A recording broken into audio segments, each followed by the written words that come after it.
The phone rang at 6 a.m. Christine Baranski's hands trembled as she reached for it. "Christine, we need to talk." Her publicist's voice was tense, urgent, the kind of tone that meant trouble at 73. Christine thought she'd weathered every storm Hollywood could throw at her. Broadway legend, Emmy winner. The sharp-tongued matriarch of The Good Wife and The Good Fight. But nothing prepared her for this moment. "The photos are everywhere," her publicist continued. "You and Maya at that restaurant last night. The internet is going crazy." Christine closed her eyes. She could hear her heart pounding in her chest. Maya Rodriguez?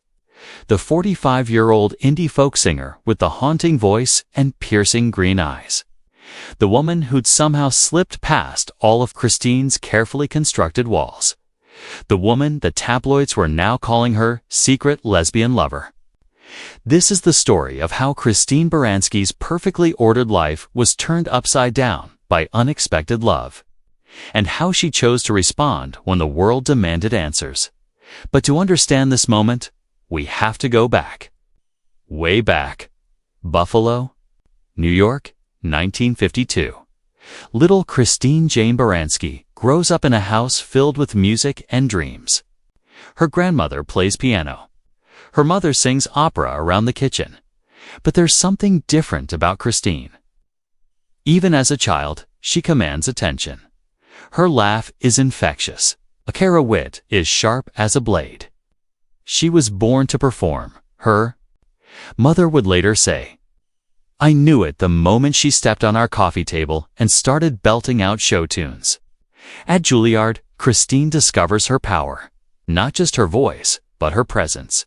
She can make people lean forward, hold their breath, forget their own lives for a moment. But with that power comes pressure, expectations, the constant need to be perfect. 1983, Christine marries Matthew Cowles, a fellow actor with kind eyes and a gentle soul. They're young, they're in love. They believe they can conquer the world together. Their daughters, Isabel and Lily, arrive like bright lights in an already dazzling life. Christine throws herself into motherhood with the same intensity she brings to every role. "Being a mother changed everything," she would later reflect. "Suddenly, I wasn't just performing for audiences.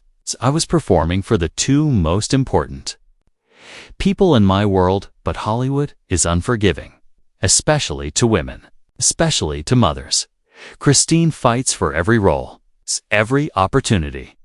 She watches younger actresses get parts she knows she could do better. She smiles at industry parties while inside, she's screaming. The breakthrough comes in unexpected ways. Bill, The Good Wife. Roles that showcase not just her talent, but her intelligence. Her complexity. Diane Lockhart becomes more than a character. She becomes Christine's alter ego. The woman who says what she thinks, who doesn't apologize for being brilliant. "Playing Diane taught me something," Christine once said in an interview. "It taught me that women don't have to shrink themselves to be loved." But personal happiness remains elusive. Matthew's health begins to decline. The man who once made her laugh until her sides ached becomes fragile, vulnerable. Christine becomes his caregiver, his protector. She watches the love of her life slowly fade away. 2014. Matthew dies. Christine stands at his funeral, surrounded by friends and family. But she's never felt more alone. "I thought that was it," she would later confess to a close friend. "I thought my story was over. I'd had my great love. My children were grown. My career was established. What else was there?" The answer comes 3 years later. At a small cafe in Greenwich Village, Christine is reading scripts over coffee when she hears it, a voice like honey and heartbreak, a guitar that seems to speak directly to her soul. Maya Rodriguez is performing for maybe 20 people, but she might as well be singing just for Christine. "I couldn't move," Christine remembers. This young woman, yes, she was young, but she was also Extraordinary. Her voice cut right through me. After the show, Christine approaches Maya. She expects to exchange pleasantries. Maybe compliment her performance. Instead, they talk. For 3 hours, Maya is intelligent, funny. She challenges Christine's assumptions about music, about art, about life. She didn't treat me like a celebrity, Christine says. She treated me like a person, like someone worth knowing. Not just someone worth knowing about. They begin meeting for coffee. Then dinners. Long walks through Central Park, Christine tells. Herself, it's friendship. Mentorship? Maybe. She's simply helping a young artist navigate the entertainment world. But her friends notice changes. Christine smiles more, laughs more freely. She starts listening to indie folk music. She even attends Maya's concerts. It was like watching someone come back to life. Isabel, Christine's daughter, would later say. Mom was ... lighter. Happier than she'd been in years. For 2 years, they're inseparable, but always careful. Always private, Christine knows the rules of fame. She's navigated them for decades. Keep your personal life personal. Don't give the tabloids ammunition. But friendship is shifting into something deeper, something neither of them expected. The moment happens on a quiet Tuesday evening. Maya is at Christine's apartment, playing guitar while Christine reads scripts. Maya starts singing a song she's written. About second chances, about finding love when you thought your heart was closed forever. Christine looks up from her scripts. Their eyes meet. I wrote it for you, Maya whispers. The kiss that follows is gentle, tentative, like two people afraid to break something precious. I hadn't kissed anyone since Matthew, Christine would later admit.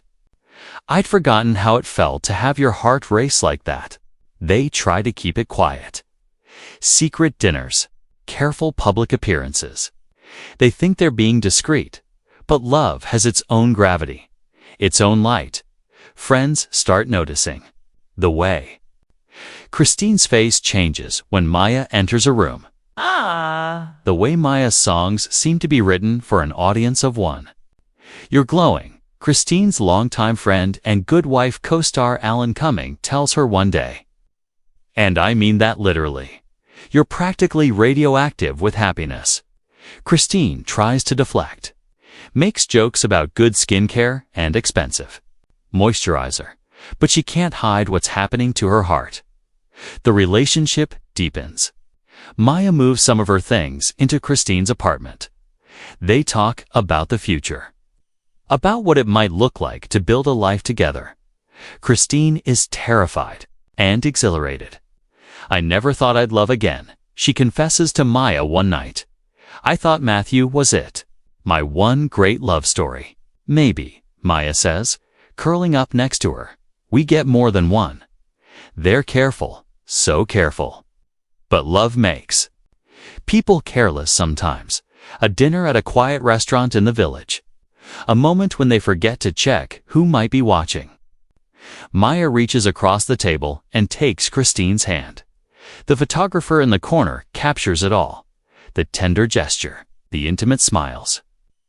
The obvious affection between a 73-year-old Broadway legend and a 45-year-old singer most people have never heard of. The photos hit the internet within hours. Christine Baranski's secret romance. Good Wife star dating mystery woman. Is Christine Baranski gay? The response is swift and brutal. Social media explodes with speculation, criticism, and support in equal measure. Some fans are thrilled. They celebrate Christine's happiness. They praise her for living authentically. Others are less kind. They question the age difference. They make crude jokes. They dissect every photo, every gesture, every public appearance. It's like watching strangers tear apart your diary. Christine tells her daughter, Isabel, "These people don't know me. They don't know Maya, but they feel entitled to judge our lives." Maya handles it worse. She's not used to this level of scrutiny.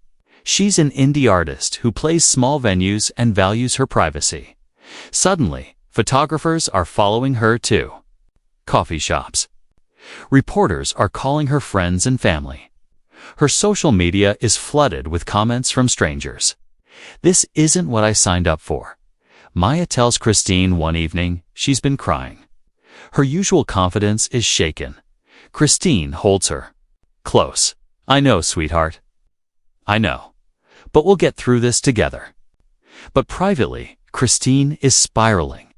She's spent decades carefully managing her public image. She's always been private about her personal life, even during her marriage to Matthew.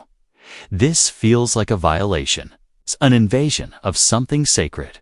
Her phone rings constantly. Reporters want statements. Talk shows want interviews.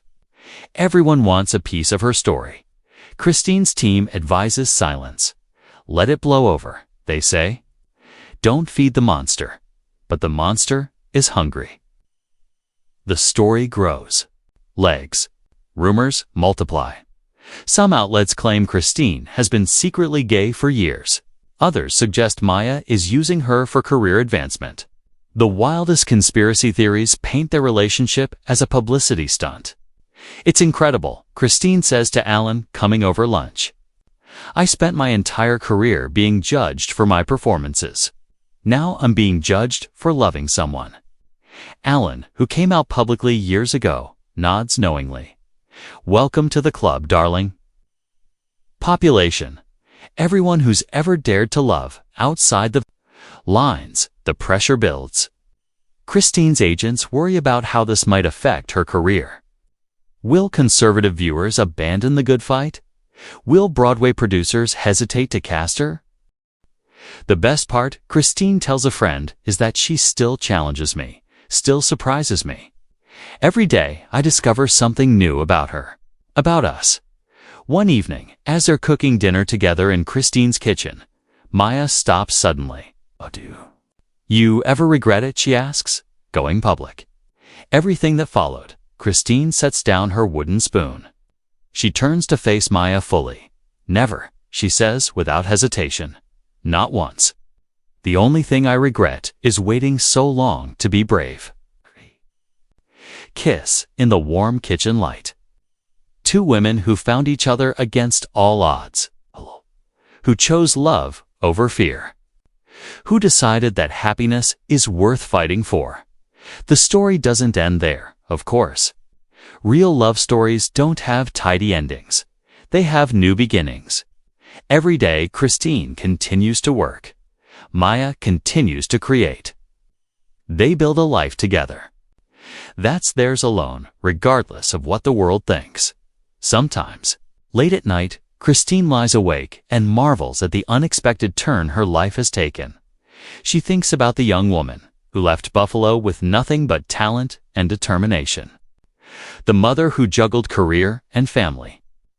The widow who thought her story was over. And now, the woman who proved that love doesn't follow timelines or rules. Life, she whispers to Maya, who sleeps peacefully beside her, is the most beautiful surprise. At 73, Christine Baranski has learned something that many people never discover. It's never too late to become who you're meant to be. It's never too late to love. It's never too late to be brave. Her response to those rumors, she turned them into truth. And in doing so, she gave the world permission to love without limits. That's the real story of Christine Baranski. Not the scandal or the headlines or the speculation. It's the story of a woman who chose authenticity over approval, love over fear, courage over comfort. And in the end, that's the only story that matters. What's your love story? What's keeping you from living it fully? Let us know in the comments below. And don't forget to subscribe for more inspiring stories of courage and authentic living.